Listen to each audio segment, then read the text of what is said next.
अल्लाह जे रसूल करीम सल्लल्लाहु अलैहि वसल्लम जी पेरी शादी थी त मुझे साईं जी उम्र हुई 25 साल। घणा साल? 25 साल।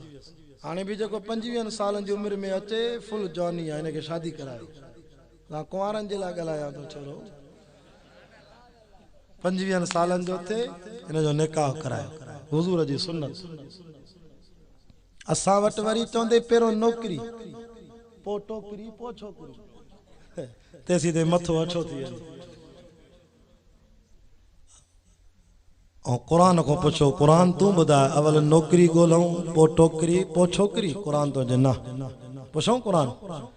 कुरान तो जे व अनकिहुल अयामा मिनकुम वस्सालिहीन मिन इबादिकुम इन यकूनु फुकरा।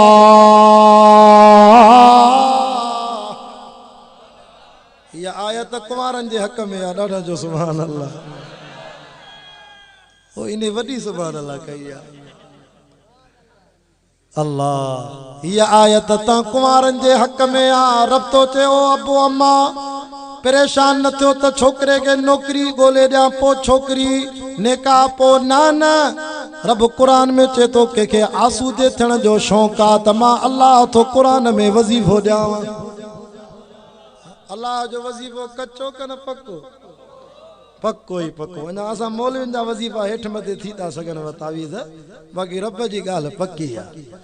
रब तो जे जेकरे के आसूदे थियण जो शौक़ आ, जंहिंजी दिल चवे त हिकु दुकान ॿ दुकान थियनि, 5 जरेब ज़मीन 10 जरेब ज़मीन थे, खीसा खाली न अञा भरजन, जेके आसूदे थियण जो शौक़ आ, मां अल्लाह जो हुकुम थव पंहिंजी औलाद के वक्त ते शादी करायो। मां रब तव्हांखे आसूदो करे ॾींदोमांव। अल्लाह तो चवे शादी कयो तव्हांखे मां आसूदो कंदुसि। इन यकूनु फुकरा फकीर हो गरीब हो अनकिहुल अयामा निकाह कयो युगनिहुमुल्लाह। मां खुदा जो वायदो आहे कुरान में आसूदो कंदो। और असां कुरान ते हलूं नी जीअं कुरान चवे। छो त ॿार ॼमंदा बुख जे करे तुंहिंजो बच्चो घर में रणियूं कंदो, पो ॿार जे रोवण ते मां अल्लाह जी रहमत के जोश अची वेंदो। मां अल्लाह उन घर में वटे वटे में दाणे दाणे में बरकत करे छॾींदोमांसि।